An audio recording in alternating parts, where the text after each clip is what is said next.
Hey, today I want to share with you 3 yoga postures that help create balance in the nervous system. So, whether you're stressed out, you're in transition, or you're coping with something a little more significant, like a trauma, these are postures you can use repeatedly over time to help cultivate balance in your nervous system.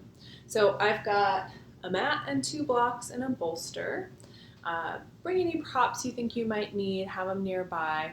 You can wear whatever you're comfortable in.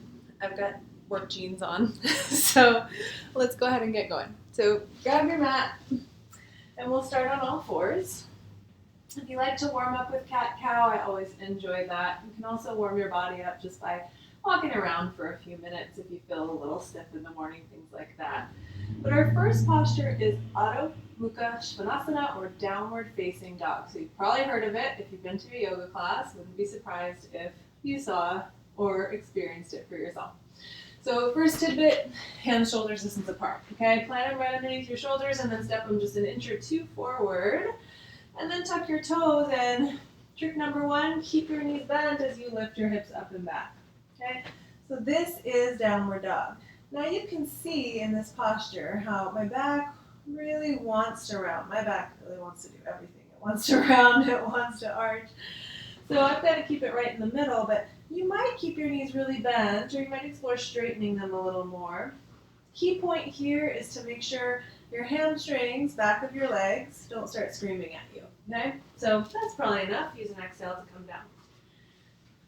So that first point to make the posture more accessible is bend your knees. It's better for your spine. You can find that length. I'm going to give you one more point. Now, some of you have practiced this posture for a long time. You're really familiar. Maybe you love it. Maybe you have an interesting relationship with it. But holding it for 5 breaths, 10 breaths, even a minute, as long as you're not feeling tension build up in your jaw, your shoulders, as long as you're not feeling your breath get short, that can be a really good thing. So this next option with downward dog is to put your hands on blocks. Now this is going to be really good for those of you that feel like this congestion in here, right? So rather than shrugging, we're going to anti-shrug. And rather than having the hands parallel like we traditionally do in downward dog, just going to invite you to try turning your fingers out slightly.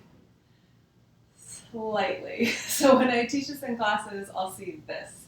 And there's really not a lot of benefit to that. Sometimes we do these sort of extreme variations to teach a certain action or something. But in a downward dog in particular, that's going to make your elbows more at risk, and there's not as much benefit. So somewhere between, say, 20 and 45 degrees out. So just turn them out slightly. Place them on the blocks if you've got them, or something that will give you some height, but also stick to your mat, because we're going to push up and back, okay? So from here, same thing in the legs. Tuck the toes slowly. You can keep your knees bent. You can hang on to that one if you like it. And push into your blocks. Now you might feel like it's a little bit easier to get some space around your neck and the top of your shoulders.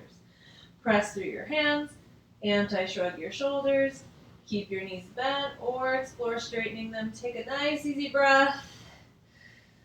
And then make your way down.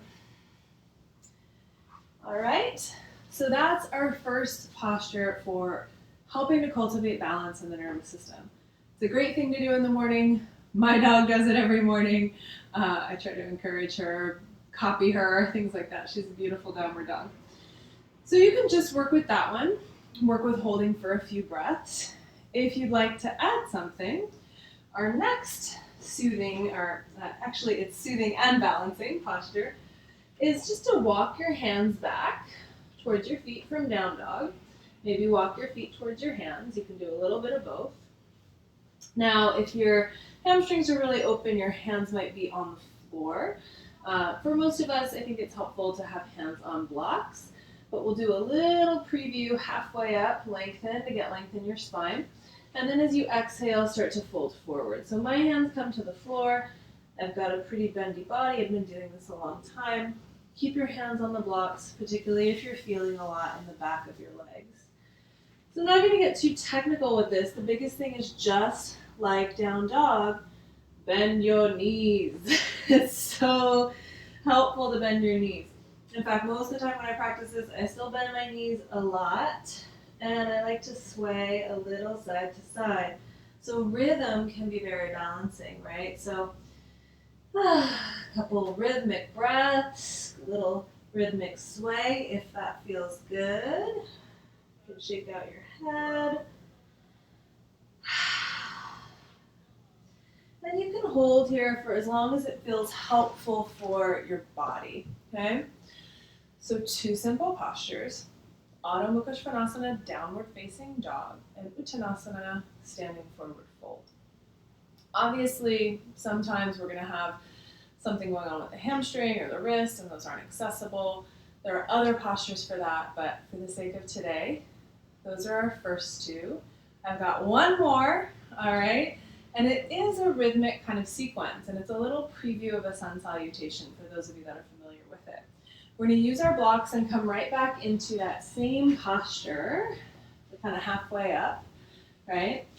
And from here, we're going to do that rhythm of inhale halfway up, lengthen your spine from your belly to your chest to your crown. And then as you exhale, fold in. Your hands can stay on the blocks or they can come to the floor. You can keep that bend in your knees as well. Inhale halfway. Exhale, fold. We'll do about 3 more. Find your own rhythm, what feels like an easy, breezy breath. Don't want to be too forceful or technical. Just kind of ride your breath.